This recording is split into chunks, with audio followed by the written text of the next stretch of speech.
I had an interest in money from an early age, mainly because when I was growing up, we didn't have much of it. Now, one of the first books that I ever read about personal finance was Rich Dad, Poor Dad by Robert Kiyosaki. This book has somewhat of a cult following.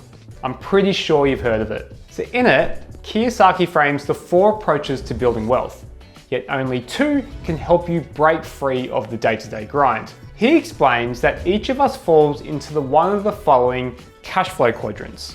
The E stands for employee. Your income is derived via a salary, which you cannot control. No matter how hard you work, your income will always be capped as an employee. The S stands for self-employed. This describes the majority of people who call themselves business owners, even those with a number of staff and perhaps an office. In this quadrant, the company is entirely dependent on the owner's time. If he or she stops working, their income stops as well. The B stands for business owner or big business. This is the realm of entrepreneurs, people who design systems, machines comprised of people and processes to generate a profit. And the 4th part of the quadrant is the I, and that stands for investor. Investors use money to create more money.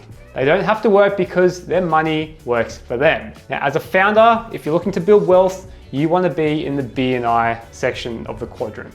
Now, unless one is a child prodigy entrepreneur, which they just don't exist, all of us started in the E quadrant, right? We're all employees once upon a time. And then we started our business and we bought into a misconception.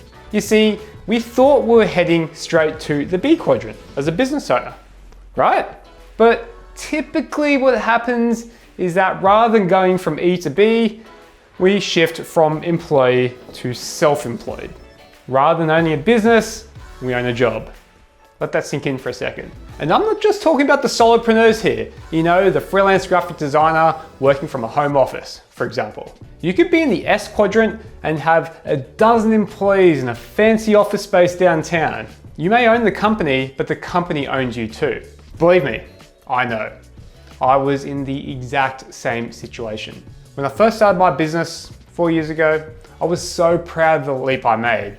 I felt like I was in complete control of my destiny. But as my business grew, I was working more and more hours. Sure, I had employees, but they needed me to stand over their shoulder. My clients needed me too. My company was completely dependent upon my time, and thus so was my income. I bought into a lie. 3 years later, yeah, my business is still reliant on me to get shit done, but 80% of my time is leading at the helm of the ship, not in the engine room. Now, as a founder and CEO, that's exactly where you need to be spending your time, the B section and I section of the quadrant. You see, the Cashflow Quadrant is a useful model that helps me frame what it really means to be a business owner. Maybe it's of use to you too.